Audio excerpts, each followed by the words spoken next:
예, 우리 인사합니다. 할렐루야 샬롬 하고 인사합니다. 할렐루야 샬롬 샬롬 샬롬 샬롬 샬롬. 하나님 사랑합니다. 여러분 주 안에서 사랑합니다. 예, 아버지여 내게 축복하소서. 울면서 에서가 얼마나 억울하고 그저 bless me to my father 이렇게 이야기합니다. 오늘 창세기 27장 30절에서 40절 내용. 아버지여 내게 축복하소서. 이 구절은 제가 38절에서 내 아버지여 내게 축복하소서. 전체적인 내용 잠깐 보고 넘어가죠. 내가 즐기는 별미를 만들어 내가 죽기 전에 내 마음껏 내게 축복하라. 예, 이렇게 그렇게 하려고 마음을 먹었는데 그만 그거를 리브가가 다 깔고 좀 미리 선수를 쳤어요. 부모가 아들 둘을 데리고 딱딱 편가를 나가지고 예, 이삭은 에서를 그리고 리브가는 야곱을. 근데 리브가는 믿음이 이삭보다 더 깊었던 것 같아요. 하나님의 뜻을 알고 순종을 한 거죠. 야곱에게 축복하신다라는 것을. 17장 4절이죠. 하나님은 에서와 야곱이 태중에 있을 때부터 이미 야곱이 상속자가 될 것을 계시하셨어요. 그건 창세기 25장 23절에도 나타납니다. 뿐만 아니라 당시에서는 장자의 명분을 가볍게 여겨서 야곱에게 장자의 명분을 팔아버렸죠. 장자권을 바축한 그릇에.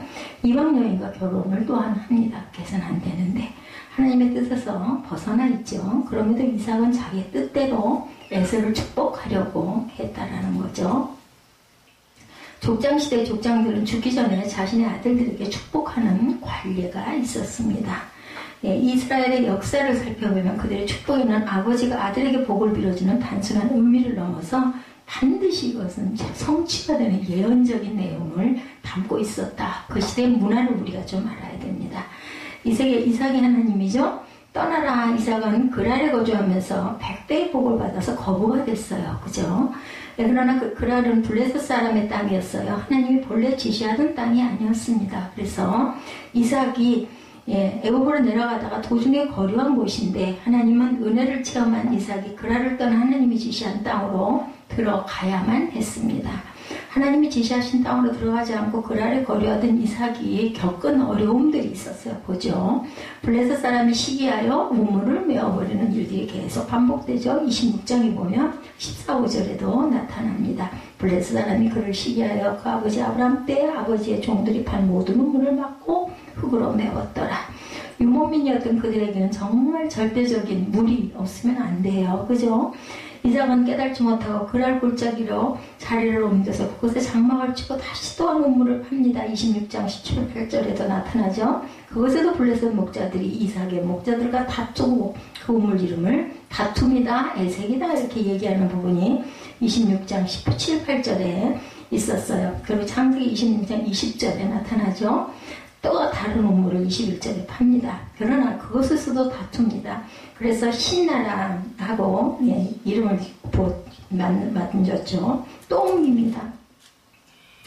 그러자 블레셋 사람 이삭의 목자들과 이제는 더 이상 다투지 않겠다. 지쳤어요. 메꿔도 계속 그렇게 하고 다니니까 그 이름을 르호봇이라. 이삭은 비로소 부엘세바로 올라갑니다.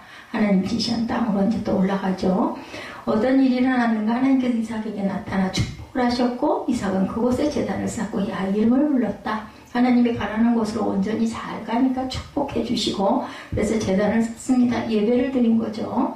창세기 26장 24, 5절에 그 밤에 야훼께서 그에게 나타나 이르시되 나는 내 아버지 아브라함의 하나님이니 두려워하지 말라. 내 종 아브라함을 위하여 내가 너와 함께 있어 내게 복을 주어 내 자손이 번성하게 하리라 하신지라.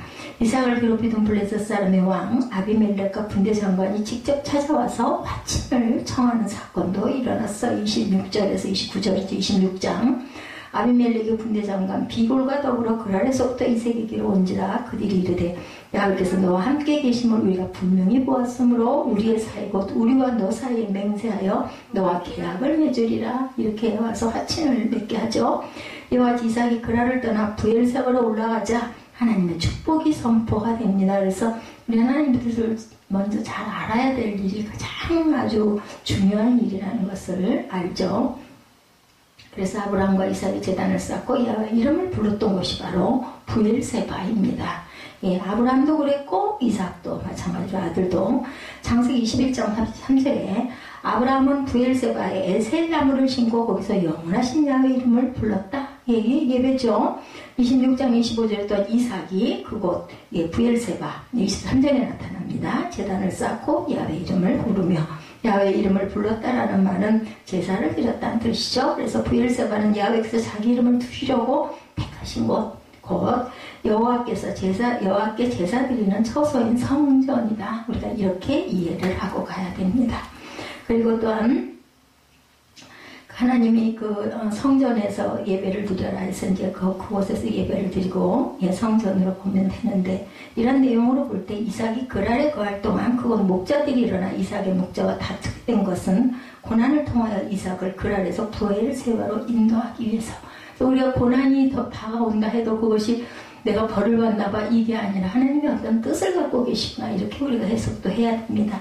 이삭이 심히 크게 떨며 이르되 17장 33절이죠. 에서와 야곱이 태중에 있을 때부터 하나님은 이미 큰 자가 어린 자를 섬기게 될 것이라는 말씀을 하셨어요. 25장에서 이삭은 이 사실을 알고 있었음에도 자기 뜻대로 에서를 축복하려고 하는 부분이 잘못된 부분입니다. 야곱을 축복해야 됩니다. 왜? 리브가는 걸 알고 있었어요. 그래서 다 야곱이 축복을 받도록 그렇게 작전을 쓰죠. 이삭은 하나님의 뜻을 임으로 변경하게 된 자신의 잘못과 어떤 경우에도 하나님 뜻은 반드시 이루어진다라는 것을 깨닫고 떨었던 거예요. 크게 떨었다 하고 이렇게 27장 33절에 그 고백은 에서가 소리내어 울며 내 아버지여 내게 축복하소서 34절이죠. 히브리서 10장 16절에 한 그릇 음식을 위하여 장자의 명분을 판 에서와 같이 망령된 자가 없도록 살피라. 그가 그 후에 축복을 이어받으려고 눈물을 흘리며 구하되 버림받아요. 아까 얘기했죠. 그건 축복이 아니라 저주잖아. 기회를 잃어버렸어요. 회개할 기회도 얻지 못합니다.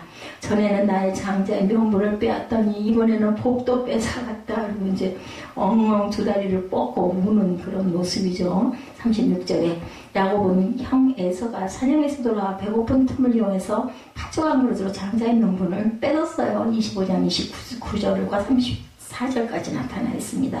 에서가 야곱을 미워합니다. 내가 내 아우 야곱을 죽이리라. 그래서 이제 도망을 가게 되죠. 27장으로 보면 41절이죠. 20년 후에도 에서는 여전히 동생 야곱을 죽이려 하는데 하나님께서 그것을 막아주시죠. 창세기 32장 6절에 우리가 주인의 형 에서에게 이른즉 그가 400명을 거느리고 주인을 만나려고 오더이다. 이렇게 증거되어 있습니다.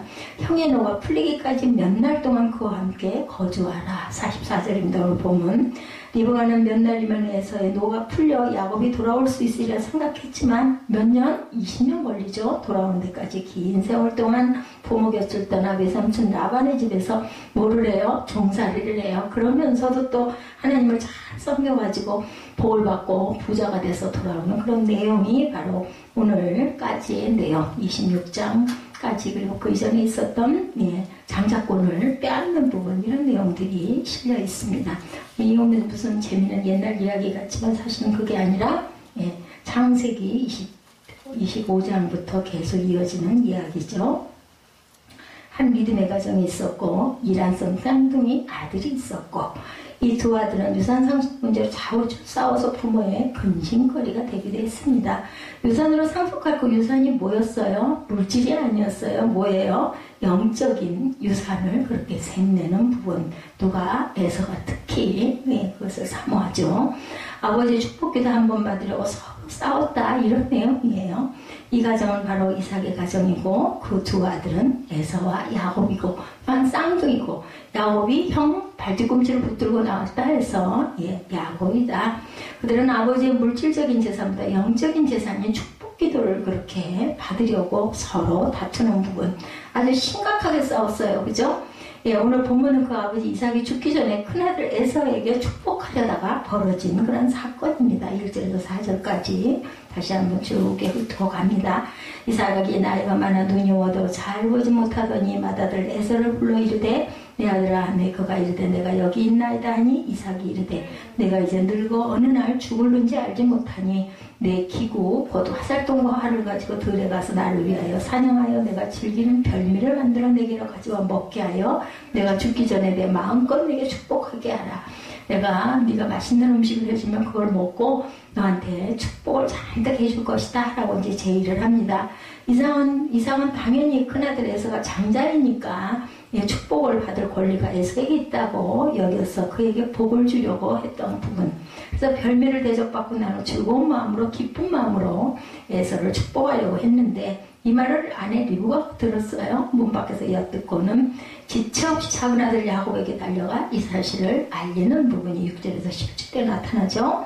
리브가가 그의 아들 야곱에게 말하 이르되 내 아버지가 내 형 에서에게 말씀하시는 것을 내가 들으니 이르시기를 나를 위하여 사냥하여 가져다 별미를 만들어 내게 먹게 하여 죽기 전에 야훼 앞에서 내게 축복하게 하라 하셨으니 그런즉 내 아들아 내 말을 따라 내가 네게 명하는 대로 염소 떼에 가서 거기서 좋은 염소 새끼 2마리를 내게로 가져오면 내가 그것으로 내 아버지를 위하여 그가 즐기는 별미를 만들리니 내가 그것을 내 아버지께 가져다 드려서 그가 죽기 전에 내게 축복하게 위하여 잡수시게 하라. 네가 대신 축복받으라 이 얘기예요. 그리고 리브가는 작은 아들 야곱을 큰 아들로 분장을 시키죠. 이거 우리 초등부 아이들한테 아주 굉장히 얘기를 많이 했더니 팔에다가 막 털목숭이 팔을 만들어가지고 털을 입히고 목소리도 약간 변형을 하고 그렇게 해가지고 작전을 짜죠. 리브가는 작은 아들 야곱을 큰 아들로 분장을 시켜서 이삭에게 들여보내고 이삭은 눈이 침침해서 잘 안 보여요. 그죠? 눈이 먼 이삭은 잠시 이상한 점을 느끼기는 해. 그러면서도 맛있는 거 갖다 주니까 신나게 먹고 고기를 주니까 굉장히 이삭이 고기를 좋아했던 것 같아요.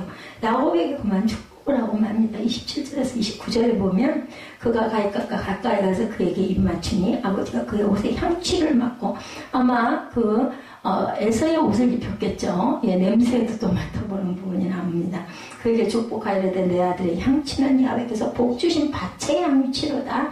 하나님은 하늘의 이슬과 땅에 기름짐이며 풍성한 곡식과 포도주를 내게 주기를 원하시노라. 만민이 너를 섬기고 열국이 내게 굴복하리니 내가 형제들의 주가 되고 내 어머니의 아들들이 내게 굴복하여 너를 저주하는 자는 저주를 받고 너를 축복하는 자는 복을 받기를 원하노라. 그래서 야곱이 12지파를 거느리게 된 거예요. 그냥이 아니죠. 근데 이로 인하여 에서와 야곱은 원수가 되어버리고 맙니다. 이삭은 에서에게 축복하려 하고 리브가는 야곱의 축복을 받게 하려 했던 이유, 이걸 잠깐 생각하고 넘어갑니다. 이 부부의 행동이 왜 이렇게 상반되어 있을까? 아들들을 편애했기 때문인가? 이것도 있었겠죠? 그래서 우리는 그저 상황을 살펴봅니다. 그들은 결혼 20년이 지나도록 자신이 없었어요. 그래서 이삭이 아이를 굉장히 늦게 낳아요. 40에 결혼했잖아요. 그래서 60세에 쌍둥이를 낳습니다. 하나님은 이삭의 기도를 들으시고 자식을 주시되 태중에 이미 작은 아들이 야곱이 더 크게 될 것을 선포하셨었어요. 그것은 기도하는 이삭에게 아들을 주신 하나님의 뜻입니다. 도대체 왜 그랬어? 저도 어렸을 때 그랬어. 아니 왜 야곱은 못 됐는데 왜 에서를 축복을 안 하고 야곱이 왜 형이 작은 자를 섬기리라고 왜 그랬을까? 진짜 하나님도 이상하다 이런 생각을 했는데 하나님 뜻이에요. 주는 사람 마음이죠.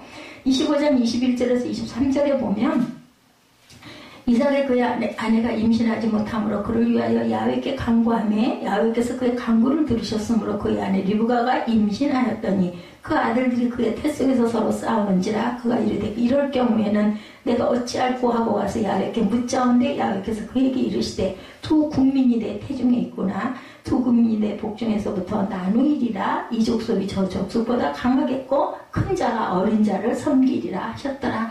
이미 이렇게 예언을 하셨어요.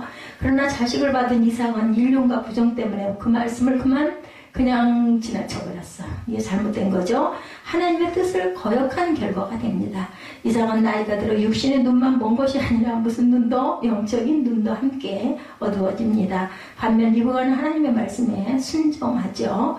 그래서 하나님의 뜻을 이루기 위해 남편을 속이는 일을 꾸며서까지, 그러니까 글쎄 그때부터 태초부터 보면은 그 여인들이 더 밝고 가정의 평화를 위해 가지고 속여도 어쩔 수 없다. 그런데도 하나님의 뜻대로 꿋꿋하게 밀고 나가는 부분이 오늘 나타나죠. 남편을 속이는 일이기는 하지만 하나님의 뜻을 더 크니까 거역할 수가 없다는 거죠. 마침내 리브가가 원하는 대로 야곱이 아버지의 축복을 결국은 받게 됩니다. 눈도 어둡고 이삭은 맛있는 것만 해다 주면 그냥 해벌쭉 해가지고 먹는 걸 즐기는 이삭이죠. 육신이 눈이 먼 것으로 인해서 오히려 하나님의 뜻을 거역하지 않았으니 눈이 먼 것이 오히려 복이 됩니다. 화가 복이 되었다는 얘기예요. 눈이 밝았으면 속지 않았겠죠. 그러면 거역하는 결과가 되는데 눈이 어두워서 순종하는 꼴이 됐다는 이야기입니다. 예, 때로는 믿음의 사람에게도 고난이 오죠. 왜 믿음의 사람에게 고난이 올까? 예. 결과적으로 믿음의 조상 이삭이 눈이 멀지 않았다면 결국은 그 축복을 하나님의 섭리대로 할 수 없지 않았겠느냐인 거예요. 야, 회방 노는 자가 될 건데 그만 눈이 어두운 바람에 예, 그것이 오히려 복이 됐다. 33절에 이삭이 심히 크게 떨며 이르되 그러면 사냥한 고기를 내게 가져온 자가 누구냐? 내가 오기 전에 내가 다 먹고 그를 위하여 축복하였은즉 그가 반드시 복을 받을 것이니라. 심히 떨었던 것은 이삭은 하나님이 두려워 떨었다라는 것보다는 그것도 있었겠지만 아이고나 내가 잘못했구나 뭐 이 부분 때문에 더 떨지 않았을까 저는 그런 생각이 듭니다. 이 일에 하나님의 간섭이 있었음을 뒤늦게 이삭은 깨달았다. 그래서 심히 크게 떨었죠. 한마디로 아차 이거 내가 실수했구나. 그런데 하나님은 역시 이 깨달음이 왔겠죠.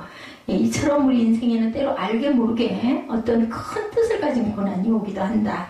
그때 낭망하기보다는 그 속에 감추인 하나님의 뜻을 우리가 알아야 되겠다. 고난 때문에 실족하는 자가 아니라 고난을 통해서 더 크신 하나님의 뜻을 이루어가는 저와 여러분 되시기를 주님의 이름으로 축복합니다. 사모하는 자에게 복을 주시는 하나님이세요. 두 번째로 이제 하나님의 뜻대로 이루어졌죠. 어찌든 거꾸로 가도 뭘만 가면 돼요. 서울만 가면 된다고. 이삭이 그만 눈이 어둡고 리브가가 그나마 영이 밝아가지고 작전을 짜서 축복을 받게 만들었습니다. 사모했어요. 누가 야곱이. 정말 다 부족했지만 야곱은 하나님의 사랑을 굉장히 갈구했던 그런 그 아들이죠. 아들들의 문제로 돌아가 봅니다. 두 아들들은 방법을 틀렸지만 아버지의 축복을 통해서 하나님의 복을 받으려는 열망은 둘 다 있기는 했다. 그 복이 하나밖에 없다 생각하기에 서로 양보하지 않으려고 하죠. 그래서 형제지만 서로 다툽니다. 하나님은 그런 그들의 믿음을 귀하게 보셔서 둘 다에게 합당한 복을 주셨는데 복은 누가 주죠? 복을 주는 것은 부모님이 아니라 하나님이 주는 거다. 물론 먼저는 부모님이에요. 부모님에게서 우리가 아기 태중에서 태어나니까. 그렇지만 그 모든 섭리는 위에 계신 하나님입니다. 복의 근원이죠. 하나님은. 복의 통로는 부모님입니다. 보면은 부모님을 통해서 하나님을 만나게 되고 복을 받게 되고 부모와 하나님의 복을 우리에게 연결해주는 축복의 통로. 제가 아까 오랜만에 축복의 통로 그 찬양을 했습니다. 하나님은 복의 통로로 제사장을 세우시고 부모님을 세워놓으셨다. 그러므로 아직 부모님이 생존해 있다면 그 부모님을 통해서 주신 하나님의 복을 받아 누릴 기회가 남아있음을 명심해야 됩니다. 그 부모님을 더욱 공경하고 하나님의 복을 누리시는 저와 여러분들이 되셔야 되겠죠? 부모님이 또 오래 살아계시는 게 보면은 그거 수영장 가면은 그 노인분들이 많잖아요. 그러면 그분들이 그런 얘기를 많이 해요. 그냥 얼른 가야 돼. 얼른 가야 돼. 왜냐면은 부모님이 100세 정도를 살면은 자녀가 70이 넘는다는 거죠. 그러다 보면은 부모는 살아있는데 자녀는 병이 들어가지고 눕는 경우도 있대요. 그래가지고 아주 그게 많이 안타깝다. 근데 그게 마음대로 되는 일은 아니에요. 하나님의 축복의 통로는 아버지의 축복 기도이다. 이렇게 이야기입니다.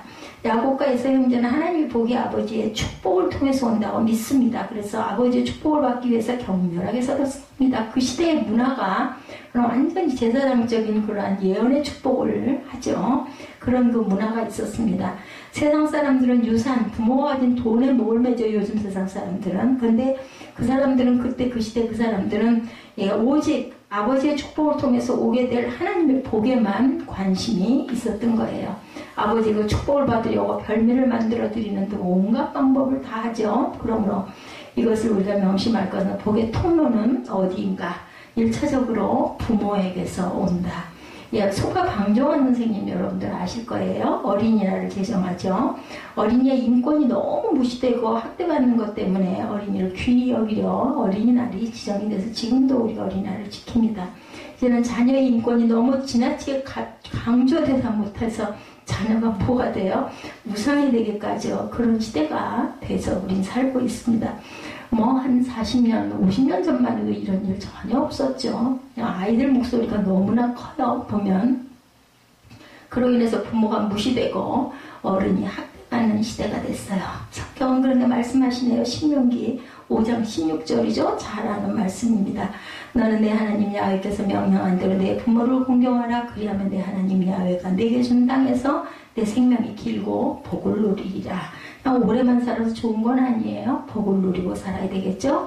구약이 아니라 신약에서도 에베소서 6장 1절에서 3절이죠. 자녀들아 주 안에서 너희 부모에게 순종하라. 이것이 옳으니라. 내 아버지와 어머니를 공경하라. 이것은 약속에 있는 첫 계명이니 이로써 내가 잘되고 땅에서 장수하리라. 그가 수가 높고 나이 많아 기운이 지나여 죽어 자기 열조에게로 돌아가매. 창세기 25장 8절이에요. 이삭이 나이 많고 늙고 기운이 지나며 죽어 자기 열조에 돌아갔다고 얘기하죠. 이삭은 나이가 180세라. 그 시대에도 이삭이 가장 장수했다 이렇게 나타납니다. 창세기 35장 29절에 이삭이 나이가 많고 늙고 기운이 다하며 죽어 자기 열조에 돌아가니 그의 아들 에서와 야곱이 그를 장사하였더라 이렇게 나타납니다. 야곱이 아들에게 명하기를 마치고 그 발을 침상에 거두고 기운이 지나여 열조에게 돌아갔다.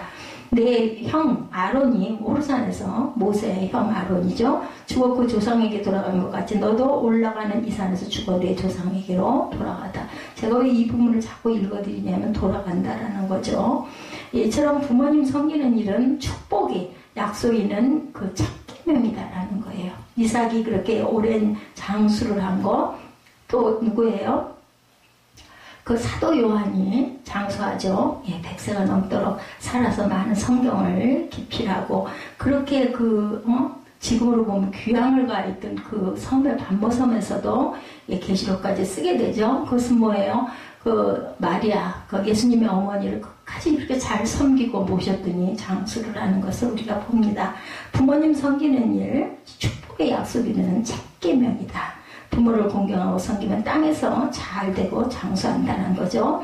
공경이란 뜻은 무게를 둔다. 히브리어는 가치를 둔다는 뜻을 갖고 있습니다. 부모님이 나를 낳으시고 기르시고 가르쳐 주신 일에 무게를 두고 가치를 인정해라. 이런 뜻을 갖고 있습니다. 하나님의 계명을 순종하는 분이라면 부모를 공경해야 된다. 또한 부모 공경에 있어서 말과 생각으로만이 아니라 행동과 함께 하는 것이 중요하다. 하필이면 이게 어버이날, 그죠? 우리 어제 엊그제 어버이날 지나갔는데 오늘 제가 이 말씀을 전하게 되더라고요. 이를 위해 먼저 부모님께 순종하는 법부터 우리가 배워야 되겠죠. 이것이 옳다. 에베소서 6장 1절이죠. 자녀들아 주 안에서 너희 부모에게 순종하라. 이것이 옳으니라. 또한 부모님을 존경하고 공손하게 대하라고 말합니다. 부모를 폭행하는 자는 반드시 죽인다. 출애굽기 21장 5절이에요. 부모를 저주하는 자는 반드시 죽이리라. 출애굽기 21장 17절입니다. 또한 부모의 재산을 갈취하는 자는 멸망케 된다. 잠언 28장 24절입니다. 강도라고 표현합니다. 그러므로 돈을 노리고 자기 부모를 섬기려고 해서는 절대로 안 된다. 그런 자식은 결코 잘 될 수가 없고 반드시 망하게 되어 있다. 부모님이 가진 돈을 어떻게 우려먹을까 생각하는 그런 자녀들도 있죠. 부모님을 섬기는 자가 아니라 부모님을 섬기는 그 자체가 당연한 일이고 하나님의 복받을 일임을 우리가 알고 전심으로 부모님을 섬기는 하나님 귀한 자녀들이 되어서 복을 누려야 되겠죠. 우리 부모님은 자식으로서 당연히 섬겨야 할 존재이지 이용해 먹는 이용수단의 대상이 돼서는 절대로 안 된다. 특히 부모의 돈만 노리는 자식은 애당초 망할 자식이다. 아니 성경에 그렇게 나와 있네요. 보니까 죽는다는 거죠. 부모님들도 원하는 대로 돈만 해주면 다 해결되겠지, 나중에 효도해야겠지 하는 생각을 정말 잘못된 생각이다. 뭘 물려주고 가야 될까요? 믿음을 올바로 심어주고 가야 됩니다. 그것이 내 자식을 망하게 한다는 것, 그런 자식은 결코 효도하지 않는다는 것, 무엇이 참 내 자녀를 위한 것인지를 우리가 잘 깨달아 알아야 합니다. 자녀는 부모의 노년기에 이르면 동양하고 부모의 필요를 공급하는 자들이 되어야 됩니다. 디모데전서 5장 8절입니다. 누구든지 자기 친족, 특히 자기 가족을 돌보지 아니하면 믿음에 배반한 자요 불신자보다 더 악하니라 라고 합니다.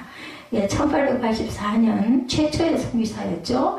알렌 선교사는 조선인의 부모 섬김을 보면서 말했다고 그래요. 노인 사이와 망인 사이가 단절되지 아니하고 연결되어 이 세상에서 가장 죽는 것이 두렵지 않은 즐거운 노인들의 천국이 바로 조선이다. 이렇게 칭찬을 했다고 합니다. 근데 오늘 이 말을 들으면서 정말 부끄럽죠. 세대가 이만큼 변하기는 했지만 뭐 그래봐야 오래되지도 않았어요. 한 100년. 그죠? 그런데 이 나라는 늙은 부모의 천국이 아니라 부모가 부담스러운 그런 나라가 돼버렸습니다. 그리고 또한 뭐 좀 돈이 있으면 그 부모를 이용하려고 하는 부모들을 죽이기도 하죠. 정말 무서운 일들이 일어나는데 성경에 잠언 23장 25절에 내 부모를 즐겁게 하며 너를 낳은 어미를 기쁘게 하라 이렇게 말씀합니다. 오늘 우리는 부모를 기쁘고 즐겁게 하기 위해서 얼마나 힘을 쓰고 애를 쓰고 있는가를 한번 돌아봐야 되겠죠. 근심 끼쳐드리지 않는 것만도 잘하는 편이라고 위로하고 있지는 않은가. 부모의 마음을 아프게 하는 삶은 불행의 예고편이라고 합니다.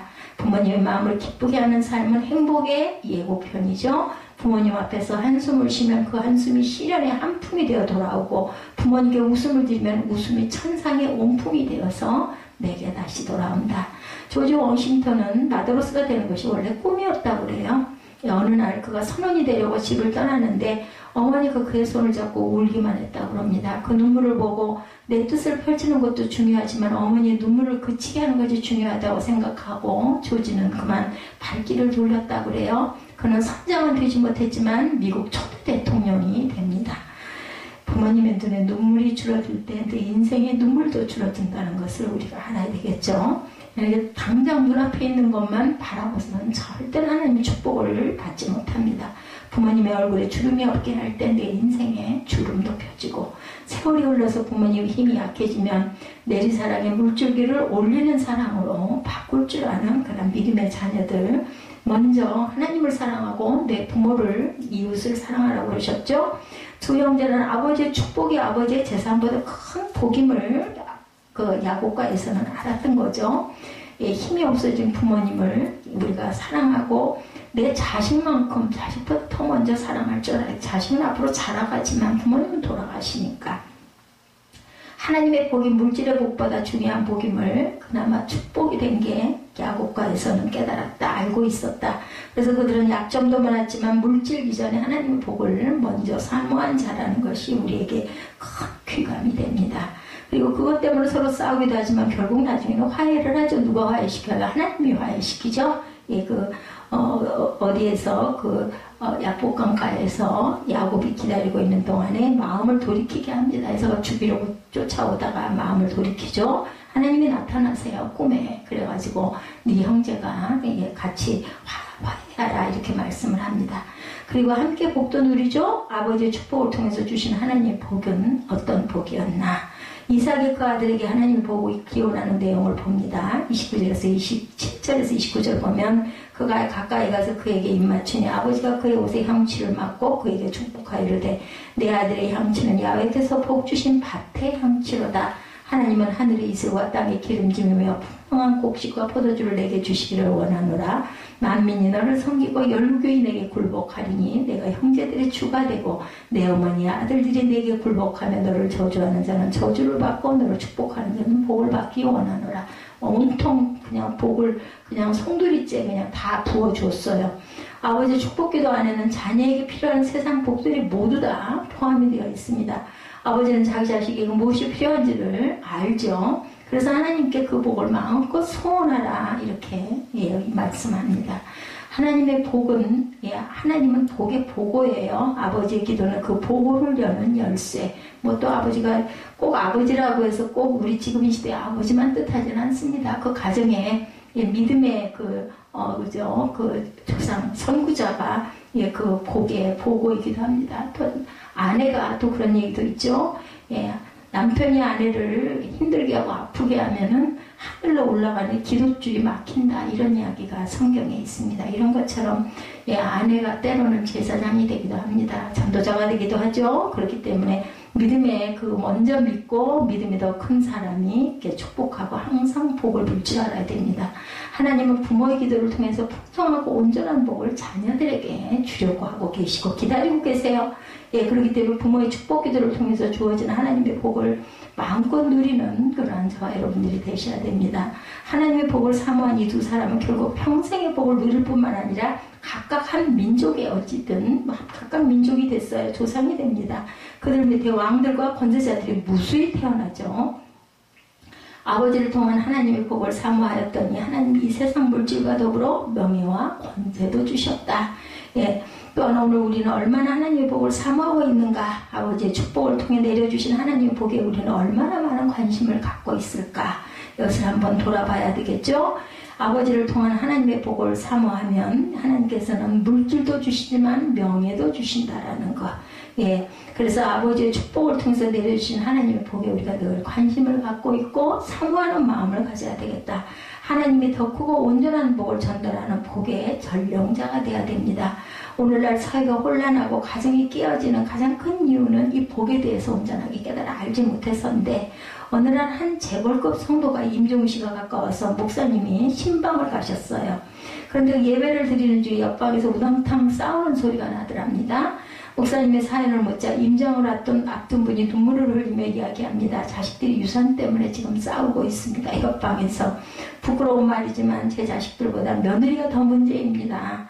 이러다가 살인이라도 날 것 같습니다. 제가 헛살았습니다. 돈 많은 게 진짜 이게 오히려 화죠. 예, 이런 경우. 예, 엘리 제사장의 아들 홈리와 비느하스도 그죠? 늙고 비둔한 아버지의 말이라 하여서 그 말을 무시하죠. 예, 늙고 눈도 어둡고 비둔하다고 아버지의 눈을 속이고 하나님께 드리는 제사도 모독하죠. 고기를 삶으면 막 젓가락으로 쇠창 그 살꼬지를 집어넣어가지고 막 휘둘러가지고 좋은 건 다 끄집어내서 먹어버리는 아주 못된 짓을 하다가 결국은 망하죠. 그 결과 그들은 자신도 망하고 아버지도 망하고 그러한 어리석은 자, 그러한 아주 가문이 멸절을 하는 그런 사건이 일어납니다. 섹스피어가 이런 말을 하죠. 아비가 누더기를 걸치면 자식은 모르는 척하지만 아비가 돈주머니를 찾고 있으면 자식들은 효자가 된다. 이런 이야기들을 합니다. 그러나 우리 성도들은 아버지의 주머니를 보기 전에 아버지의 영적 권리를 먼저 바라볼 줄 아는 영적인 눈이 열리시는 저와 여러분 되시기를 바랍니다. 부모님의 재산이 아무리 많다 해도 하나님 주시는 복보다 더 많을 수는 없어요. 더 온전할 수도 없습니다. 그거 돈 정말 물거품이죠. 그러나 부모가 가진 재산보다 부모를 통해 주실 하나님의 복을 우리가 먼저 바라볼 줄 알아야 되겠다. 그리고 그 복을 사모함으로 부모님에게 효도하고 부모의 축복을 통해서 더 큰 부모이신 하나님 복을 마음껏 받아 누리시는 축복의 통로들이 또 그것을 또한 다른 분들에게 전해줄 줄 아는 통로들이 돼야 되겠죠. 자니 카슨이라는 그 미국의 코미디언, 요거 자니윤이라고 했죠. 그 전에 한 몇십 년 전에 엄청 많이 나왔어요. 그죠? 예, 그분을 통해서 쇼 무대가 많이 만들어졌다는 이야기도 들었습니다. 투나잇 쇼라는 프로에 MC를 맡아서 30년 동안 쇼를 진행했다고 그래요. 예, 우리나라에서도 그걸 이어서 많은 그러한 그 투나잇 쇼를 많이 방영하죠. 당대 자니 카슨은 최고의 코미디언이었다고 합니다. 근데 이 자니 카슨에 대해서 칭찬이 인색했던 단 한 사람이 있었는데 그분의 어머니였다고 하네요. 그 어머니도 유머 감각이 굉장히 돼. 그러니까 엄마 닮아서 아들이 그런 유머 감각이 있었겠죠. 그죠? 근데 자니 카슨은 자기 어머니를 닮았는데 한 번은 자니 카슨이 캘리포니아 주지사가 주는 상을 수상을 했어요.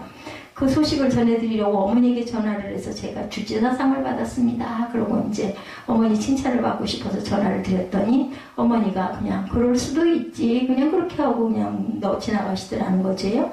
자니 카슨의 인생에 칭찬이 인색했던 유일한 사람. 그 일평생 어머니의 인정과 칭찬을 받기 위해서 그렇게 목말랐다고 그러네요. 이분이. 어머니가 돌아가신 후에 그 어머니의 그 소지품을 이렇게 쭉 이렇게 정리를 하는데 보니까 잔이에 대한 신문기사를 전부 다 클리핑해서 모아놓은 박스가 있는 것을 발견하게 됐다고 그러죠. 겉으로는 드러내지 않았지만 그 어머니도 자기 아들을 자랑스럽게 생각했다는 얘기. 자니 카슨은 그 박스를 가져다 평생 자기 침실에 소중하게 보관을 했다고 합니다. 이렇게 우리 모두는 알게 모르게 누구를 통해서 가장 가까운 사람을 통해서 상처를 받게 돼요. 그러니까 나도 모르게 내 부모에게 아니면 내 자녀에게 상처를 줄 때가 많죠. 자식이 많은 가정에서는 우리 엄마 아빠는 나보다 형을 더 좋아해. 이런 상처를 더 많이 받기도 합니다. 뭐 예전에는 뭐 자녀들 많이 낳다 보면은 맏아들이 최고고 막내는 막내니까 그냥 중간에 있는 자녀들이 굉장히 그저 천톡부러기가 되는 경우도 많습니다. 야, 나를 제일 사랑해주는 사람이 식구인데 식구가 가장 큰 상처를 줄 수 있다라는 것, 이런 부분들도 참 많습니다. 너무 많이 사랑하는 여성이라는 베스트셀러가 있었는데 Woman Who Love Too Much, 제목 자체가 이래요. 너무 많이 사랑하는 여성. 어떻게 너무 많이 사랑할 수가 있는가 봤더니 그 책이 지적한 것은 여성 중에 자기를 심리적으로 학대하는 남자에게 매력이 끌리는 경우가 많다, 이런 이야기라고 합니다. 나쁜 놈을 좋아한다는 얘기예요. 내가 이 나쁜 놈을 사랑하노라면 좋아지겠지라고 생각하고 헌신적으로, 여성의 심리 안에 모성보호 본능이 있죠. 그 남자는 절대로 나아지지 않고 여자에게 점점 더 상처를 준다라는 거죠. 사무엘하 13장 14절에 누가 나와요? 암논이 나옵니다. 암논 여러분 아시죠? 말을 듣지 아니하고 다말보다 힘이 센으로 억지로 누구에게, 그 사촌 동생인데 억지로 강간을 하는 내용이 나타나죠. 그러고 놓고 나서는 책임도 지지 않고 내쫓아버리는 그 사건을 통해서 결국은 암논은 압살롬에게 죽임을 당해요. 그 다말의 오빠죠. 다말이 그에게 이르되 옳지 아니하다. 나를 쫓아보내는 그의 큰 악은 아까 내가 행한 그 악보다 더하다 하되 암논이 그 말을 듣지 않고 그가 부리는 종을 불러 이 계집을 내게서 이제 내보내고 문빗장을 찌르라 하니 암논의 하인이 그를 이끌어내고 문빗장을 찌르니라. 다말이 채색 옷을 입었으나 출가하지 아니하는 공주는 이런 옷으로 단장을 했었어요. 그러니까 처녀 뜻이야. 채색 옷은 사무엘하 13장 19절을 보면 다말이 쟤를 자기 머리에 덮어 쓰고 이제 그리고 그의 채색 옷을 찢고 손을 머리 위에 얹고 가서 크게 울부짖니라, 이런 내용이 있습니다. 그리고 이렇게 됨으로 인하여 암논은 죽임을 당하죠. 성경에 그런 여성이 실제로 등장하는 것이 바로 다윗의 딸 다말. 다말에게는 암논이라는 이복 오빠가 있죠. 암논이 자기 이복누이 다말에게 연정을 느끼는 것까지는 좋은데 그만 말을 듣지 않으니까 아주 괴력을 써서 겁탈을 하는 부분이 성경에 나타납니다. 다말은 저항을 했지만 일단 일이 벌어지고 난 후 이제는 나는 암논의 여자다 포기를 했는데 결국은 버림을 받는 그러한 내용이죠. 하인을 불러다가 내쫓습니다. 오늘 읽은 성경 구절에서 에서가 방송되곡했다, 이런 구절이 나타나죠. 성경은 여자의 눈물을 말하기 전에 남자의 눈물을 먼저 말한다는 거예요. 에서가 방송되곡을 한 이유는 동생 야곱이 아버지의 축복을 빼앗아갔기 때문이에요. 축복을 빼앗는다는 말은 지극히 동양적이고 성경적인 개념인데 유산을 빼앗아간 게 아니라 재산을 빼앗긴 게 아니라 아버지의 축복을 빼앗겨서 방송되곡을 합니다. 뭐가 그렇게 중요해? 지금 우리 시대에서는 그렇게 생각할 수도 있는데 에서에게는 자기 아버지가 자기에게를 축복해준다는 것이 엄청 중요했어요. 그 시대의 또 하나의 전통이기도 했죠. 에서는 자기 아버지가 동생을 축복하고 자기애는 축복할 일이 이제는 남아있지 않겠지. 그래서 엉엉 운 거예요. 그래서 상처가 되죠. 38절에 내 아버지의 필복이 하나뿐이니까 하고 물어보죠. 그래도 나한테도 줄 게 있지 않아요? 하고 묻는 겁니다. 다 큰 남자인데, 그죠? 아버지가 동생은 축복하고 자기는 축복할 수 없다는데 그만 상처를 받습니다. 자니 카슨이 대외적으로 그렇게 성공을 거두고 그렇게 유머 감각이 심했지만 일평생 어머니의 인정을 받으려고 애쓴 것처럼 우리 모두도 누군가에게 인정과 칭찬을 받으려고 목말라 합니다. 제가 이 말씀 여러분에게 전하면서 정말 가슴이 아픈 부분이 있어요. 정말 가까운 사람에게 나도 모를까요? 본인들은 알지 모를 리는 없을 것 같아. 한두 번 실수가 아니잖아요. 왜냐면 일상 속에 어쩌다가 한두 번 그럴 수는 있는데 그게 아니라 계속 그렇게 한다라는 것은 그거는 모를 리는 없을 것 같아요. 얼마나 상처를 받는다는, 그리고 하늘에 계신 아버지는 보신다라는 걸 생각을 한다면 그런 부분은 돌이켜야 됩니다. 그리고 알려줘야 돼요. 옆에서. 이제는 예수님이 요단강에서 세례를 받고 올라오실 때 하늘에서 성령이 비둘기처럼 예수님에게 내려오면서 음성 들리죠. 뭐라 그래요? 이는 내 사랑하는 내 아들이라 내가 그를 인하여 기뻐하노라, 이렇게 말씀하시는 부분 아실 겁니다. 예수님의 공생애를 시작하시기 전에 세례 받을 때 이런 목소리가 났던 거죠. 세례 요한에게 세례 받을 때 예수님의 어떤 공로도 세우시기 전에 어떤 일도 행하시기 전에 그때 하나님이 말씀하시기를 이는 내 사랑은 내 아들이라 내가 그를 인하여 기뻐한다 라고 말씀하셨어요. 예수님은 무슨 일을 하시든지 하나님 아버지를 기쁘시게 하기 위해서 한다거나 인정받기 위해서 한다거나 칭찬받기 위해서 일을 하신 게 아니라는 거죠. 이미 하나님 아버지는 예수님을 기뻐하고 계셨기 때문이라는 거예요. 예수님은 자유로운 마음으로 하나님의 뜻을 쫓아서 사실 수가 있었다. 뭔가 목표가 내가 인정받고 싶어서가 아니었다라는 거예요. 어떤 공로를 세움으로 하나님을 감탄하게 하려고 하지 않고 저와 여러분의 굉장히 중요한 부분은 무슨 공로를 세우면 어머니를 기쁘시게 할 것으로 생각합니다. 내가 공부를 잘하면 아버지가 자랑스러워 하실 것이다 이렇게 생각을 하게 되죠. 내가 무엇을 많이 가지면 사람들이 나를 인정해 줄 것이다 이렇게 생각을 한다는 거죠. 일평생 누군가를 의식하면서 살 때가 많습니다. 우리는 돈을 벌든 성공을 하든 공로를 세우든 의식을 하고 사람들이 나를 좀 알아주겠지 막 이런 걸 바라고 하죠. 위대한 개츠비에 나오는 개츠비가 데이지를 염두에 두고 돈을 번 것과 같죠. 내가 큰 부자가 되면 데이지가 나를 사랑해 주겠지, 내게 돌아오겠지 이런 기대 심리. 개츠비가 그렇게 부자가 됐지만 데이지는 그에게 돌아오지 않습니다. 그렇기 때문에 그 소설은 결국 비극으로 끝나죠.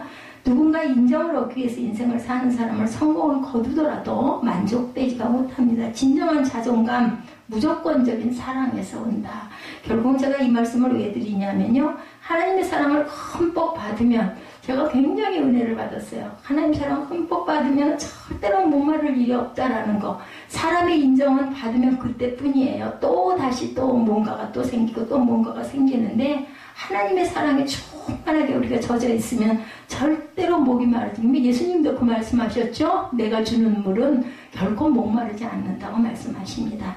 우리가 사람이 제일 먼저 무조건적인 사랑을 누구를 통해서? 아까 통로가 어디라고 그랬어요? 부모를 통해서. 부모가 통로라고 그랬죠? 경험하죠? 공부를 잘하든 못하든 말을 잘 듣든 안 듣든 부모가 자식을 사랑하면 그 자식에게 그것이 일평생의 자존감이 된다고 그래요. 그래서 아이가 엄마 학교에서 애들이 내 머리가 크다고 놀려 그러면 엄마들은 무조건적으로 누가 네 머리를 크다고 놀려 우리의 짱구 머리가 얼마나 잘생겼는데 이렇게 칭찬을 해주죠.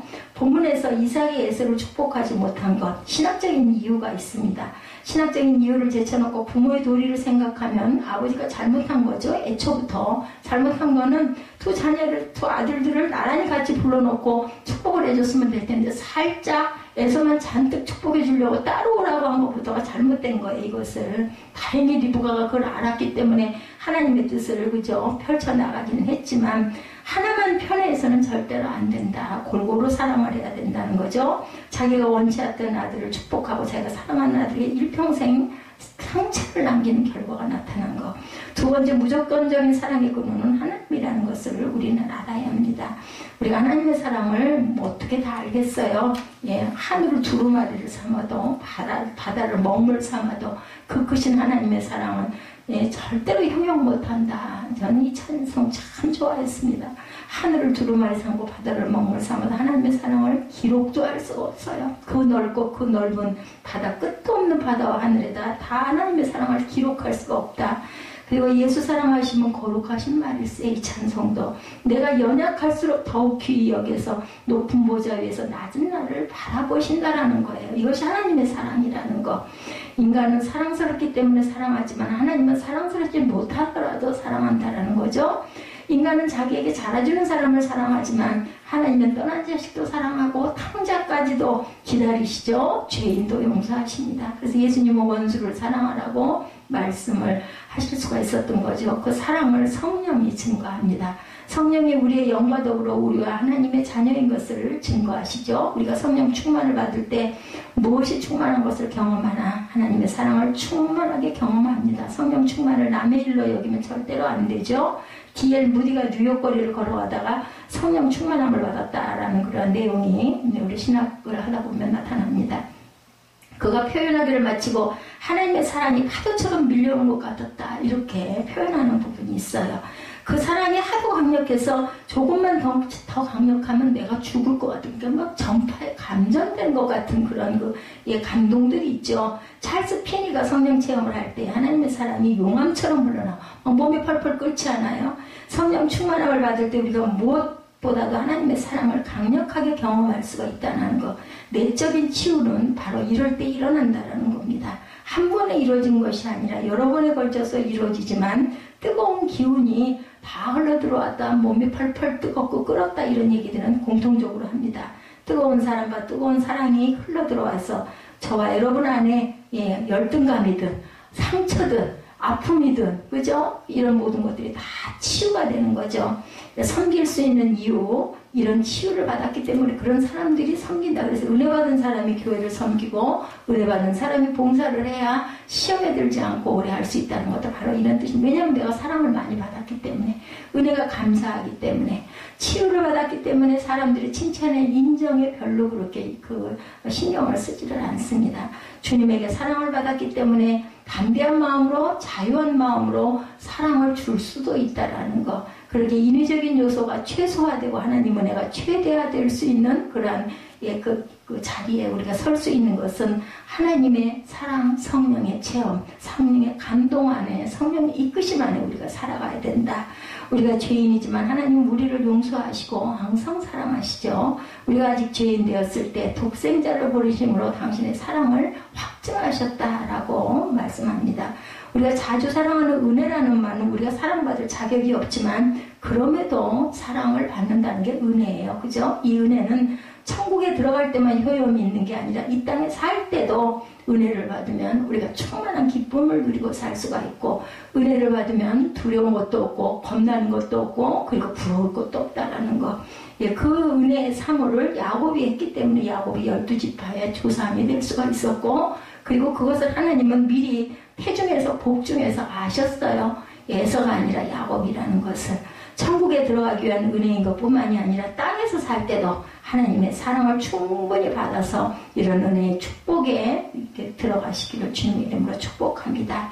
내가 누군가의 인정이나 칭찬이나 의롭다함에 목을 매지 않고 남의 눈을 의식하지 않고 담대하게 남을 사랑하고 섬길 수 있는 것은 내가 먼저 하나님께 사랑을 충만하게 받아야 된다. 그러기 위해서는 우리가 말씀을 사모하고 기도하고 찬양해야 되겠죠. 시편 27절에 시편 말씀에 보면 이런 말씀이 있습니다. 내 부모는 나를 버렸으나 야훼는 나를 영접하시리라. 이런 구절이 있어요. 집에서 사랑을 받았다면 정말 다행이지만 설령 그렇지 못했다 하더라도 하나님의 사랑이 다른 곳에서 받지 못한 사랑을 얼마든지 메꿔줄 수가 있다는 것. 우리 마음의 상처나 우리 삶의 상처나 생활의 아픔이나 이런 모든 것은 하나님의 사랑으로 우리가 메꿈을 받을 수 있다. 그래서 예수 사랑하심은 거룩하신 말일세. 우리들은 약하나 예수 권세 많도다. 날 사랑하심, 날 사랑하심, 날 사랑하심 성경에 써있네. 사도 요한이 100세가 넘어가지고 설교를 하려고 하면은 걸음을 못 걸으시니까 성도들이 이렇게 옆에서 안아서 갔다가 의자에 이렇게 앉혀드린다고 그래요. 앞에다가. 그러면 오늘은 조금 목사님 다른 설교를 조금 해주십시오. 그러면은 앉아가지고 눈 감고 앉아 계시다가 딱 한마디 하시는 말씀이 뭐라고 하시냐면은 서로 사랑하라. 그것이 다이니라. 그렇게 얘기를 하셨다고 그래요. 그러니까는 제가 생각할 때는 사도 요한이 정말 하나님의 사랑 속에서 사셨기 때문에 할 말은 그거밖에 없다. 서로 사랑하라. 이렇게 말씀을 하셨다는 것처럼 하나님의 사랑 안에 매어서 충만한 은총 속에 잠겨 사시기를 주님의 이름으로 축복합니다.